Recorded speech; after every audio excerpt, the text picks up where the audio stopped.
Hello, and welcome to my video on making block 11 for the Liberty Island Sampler Block of the Month program. This block is one that you will come across in month 5, so if you haven't gotten there yet, this is kind of just a heads up on what you're going to see. And this is a pretty straightforward block, so don't let it scare you. This block is actually made in 4 sections, so we're going to make 4 mini blocks, and then it's just a straight seams to put the 4 blocks together and connect them. The fun thing about this block is it has this center Liberty bell in it, which I love. And when I made them all facing the same way so that the bell rotated with the block. That way, no matter which direction you're looking at the quilt from, you've got one facing upright. So as you can see here, I've already gotten started on this block and I'm trying my best. The sun is playing peekaboo with the clouds right now.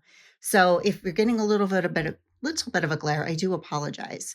Um, but you can see here, I've already sewn on B and C, which are the bottom and the side. And I want to show you the acorn pen while we're here too, because you can see here that this is laying pretty flat after I've pressed it. And that is because of this little pen here. And it's called the Acorn Precision Piecing Pen. And it's got liquid in it, kind of like Best Press, but in a pen form. And it's not Best Press. Acorn makes it. But basically, when you get done, you do a quick press on your seams, and then you run that pen down the seam as you are done doing the first press on it. And you press it again, and it makes it lie super, super flat. And the reason that I love that is because that flat seam really helps you make sure that everything is lined up and all your pieces go together perfectly. And it's actually a pen I use for all my seams, but for a piecing like this where it's really, really specific that you hit those points, it really comes in handy. All of the blocks are also sewn with a scant quarter inch seam allowance. So that is another important step. So let's get construction going. We've got step 1 done, and now in step 2, what we're looking to do, and you can see here in the pattern, let me see if I can move this under here. I have you drawing a dot in the top corner there. That is actually getting drawn, and this is from the front, so you could see where on the block you're drawing it, but you're actually drawing it on the back with a corner that correlates. So I'm going to want to draw it up here in this corner. So the best way to do that is to turn it around so that it's facing me. And my ruler, I love this ruler for work at my machine. You can see right here, it's got, you may not be able to see depending on the light. There we go. You've got a quarter, almost like a box. So I can line that quarter inch up on the corner of my block on both sides at the same time. And then you want to get that dot as close into the ruler as you can. So I usually will leave my fabric a hair or 2 in on the line just to make sure that I'm getting that right on the dot, and double check myself. And good thing I did, because I'm slightly off. Dot actually needs to be right on top of it. So you might find, because I'm doing this on my table here, which is plastic, it doesn't write as nicely. So I'm going to be using this top dot, not this one. Now, the thing to keep in mind is you do not want to use a pen that is going to be erasable with heat. So if you have a pen, like a friction pen, this is the one time in quilting where you do not want to use that, or that dot will disappear as you're trying to work and press your seams, and that is going to drive you nuts. So now that I've got that dot drawn on there, and you can see it up here in the corner. So it is in this top corner here, like it does tell you to do in the pattern. Now that that dot is drawn, you're going to want to take your block D and you're going to want to put it on the top. It's the next step in the pattern. So we've worked the bottom and the side. Now we're going to go across the top. So if I line this up, and I want to sew from the back of block A, obviously facing up so that I can see that dot. And I'm going to start here at the top, and I'm going to sew down to the dot. And when I get to the dot, I'm going to stop in the dot on itself. Don't want to go past it. It's my stopping point because that is marking that Y seam for me. So I'm going to sew down this block.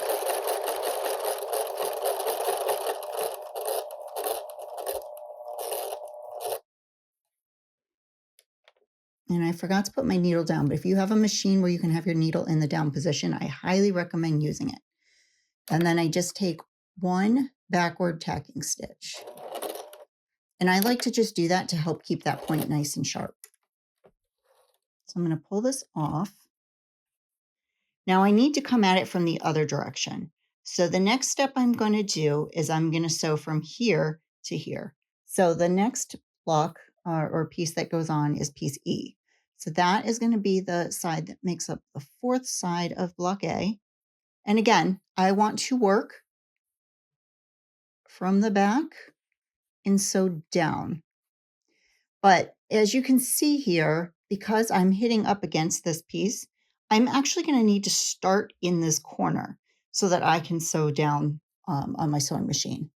So I don't iron this until I'm done on just this piece right here, just because it allows me to make sure I can keep that piece upright and not stitch through it by accident, because that would not be good.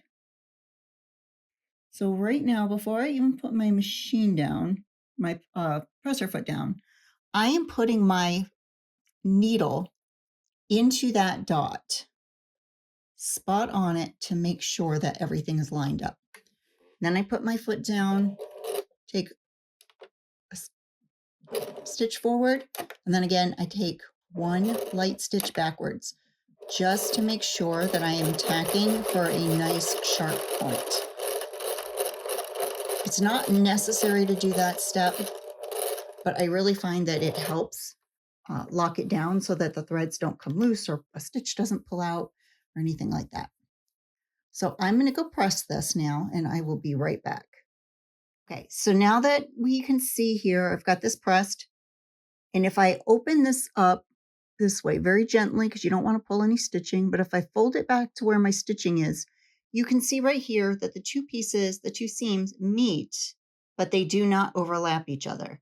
That's perfect. That's exactly what we want to see. If for some reason you've got one stitched over the other, pull out the stitch on either side so that you can ideally open them up like this and separate them. You don't want them to stitch over.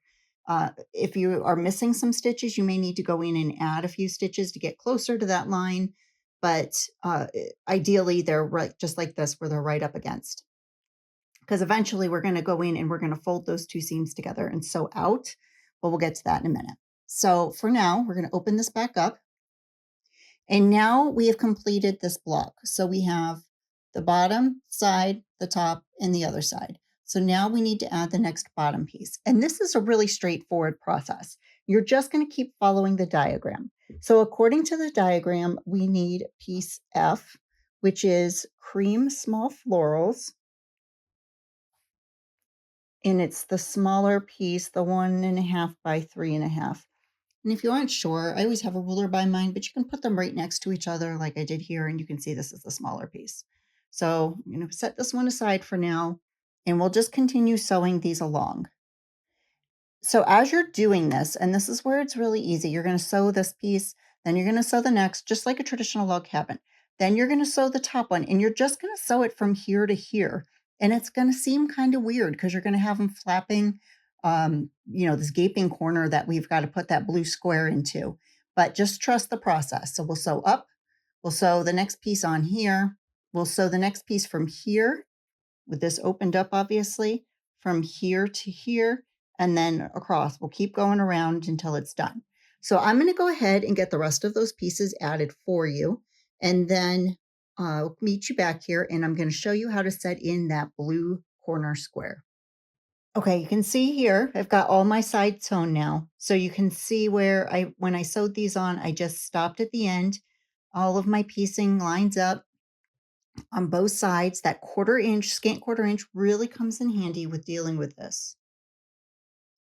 So what that means is, if you think about it and you're not familiar with working with a scant quarter of an inch, it's just a smidge or a hair or two less than a full quarter inch.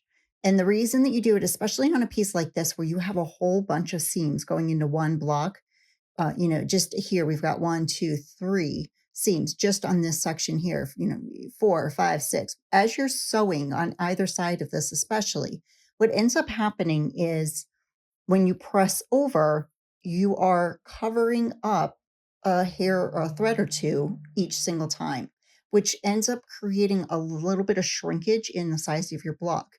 So if the size of your block is supposed to finish at, say, 6.5 inches unfinished, like these each finish to, then what you're going to end up with is maybe 6.25. And if you find that this is happening regularly and you just can't figure out why because everything else is accurate, it's probably that you're not using a scant 1/4 inch, and it's an easy way to fix that to make sure that all of your piecing goes together. However, I'm going to tell you right now what I always tell people that stress this, that say, a block I made that's supposed to finish at 6.5 inches, they always finish at 6.25 instead. Okay, then all of your blocks are finishing at the same size, especially if you trim down your units like I always recommend with the square rulers, then your blocks are consistent still. So if you're comfortable using a 1/4 inch, you really can't get the hang of a scant 1/4 inch, and it just means your blocks always finish a 1/4 inch small, so your quilts finish, maybe an inch or two smaller overall in size, then your blocks are still going to line up. They're still going to work. Life is short. Enjoy the process. Don't stress about it. If you really need it to be a specific size, you can always add an inch or two to your borders. So keep that in mind. Don't overthink it. But if you don't like to trim down and you have problems with your pieces matching up and your blocks not finishing evenly, that's probably a good, easy way to fix it. So back to our block. You can see I also have this nice and pressed flat. Like, it's amazing how flat. You can see here how flat this is. Again, that's that acorn pressing pen. It really does make a difference. So I've gone ahead and put a darker dot. I drew the dot again right on top of my thread here because I really wanted you guys to be able to see it. So you can see it now. I used a friction pen so that it'll erase when I heat it, but I drew that dot right on top of the threads so that you can again see where I'm sewing to. So now we are ready to set in this seam. This is the part where everybody gets stressed out, and I don't want you to. All you're going to do is take your corner block and you're going to line it up on one side of this opening. It does not matter which side. Don't stress it. Just pick a side. That's what we're going to start with. I usually throw a pin in here just to hold all my layers together and have nothing budge on me. And I am going to sew, and I'm going to zoom in for you guys so you can see this. Hopefully you can. Don't mind my old beat up throat plate. This is a various machines, almost 25 years old. Okay, so we are going to sew towards it, and this is going to be a corner seam, so I will always stop and put, a couple extra tacking stitches in there. And now I'm going to sew down until I hit that black dot, and I'm going to show you when I get there. And you can see here I'm in just a little bit under my foot. I'm definitely using a scant 1/4 inch. This is my black dot right here. So I am going to stop with that needle, the needle in that dot.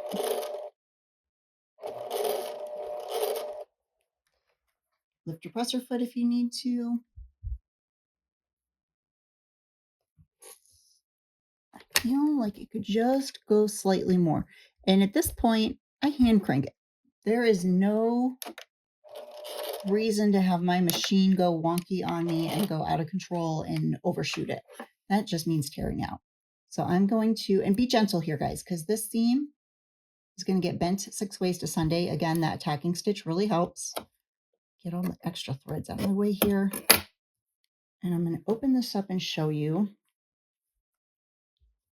All right, so now I've got one side sewn down, and I'm sewn to that corner. It's hard to see this on this close-up machine. So I'm going to pull out for a minute. There we go. All right, so you can see it's sewn down on one side. I've sewn just to that line. And on this side, you can see it's not sewn all the way to the corner. It stopped a 1/4 inch shy. And now I'm going to pivot it. So that means I'm going to open it up. And again, you do not want to press anything until you get these seams. Sorry about that. So you get these seams set in because you want these seams to be as flexible as possible. So start with sticking a pin where it's lined up. That way you can see crystal clear where you're working. Now I know my dot, and I apologize if I'm making you dizzy. My dot is right here, right where my thumb is. You can still see it's kind of dark, even though it's got a little bit of thread in it. We don't want to sew through this though. We want to sew up to it. So I can see on this side as well. See that red? See where the thread ends right there? And the thread ends right there? I can see up to that dot. So I don't necessarily need my marking at this point, and I won't use it. I will actually start on this side because I want all of this bulk, and you can see why now. I want all of this bulk, this bottom seam, all this cream fabric. We want all of that out of the way. We only want to sew through these two pieces, the red and the blue corner that we're putting together. We just want to sew from these two pieces at this corner down to the end. And that's going to help it lie nice and flat and keep any bulk from building up in that seam. So we're going to do just like we did before, where we're actually going to start at the seam. And I am going to line this up right in the dot.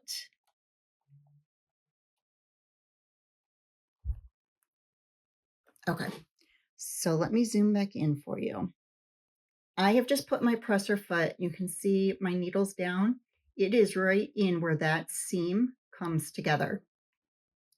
So I'm going to put my presser foot down, and you can see it's in just about a scant 1/4 inch. So I can take that as a safety check that it is lined up.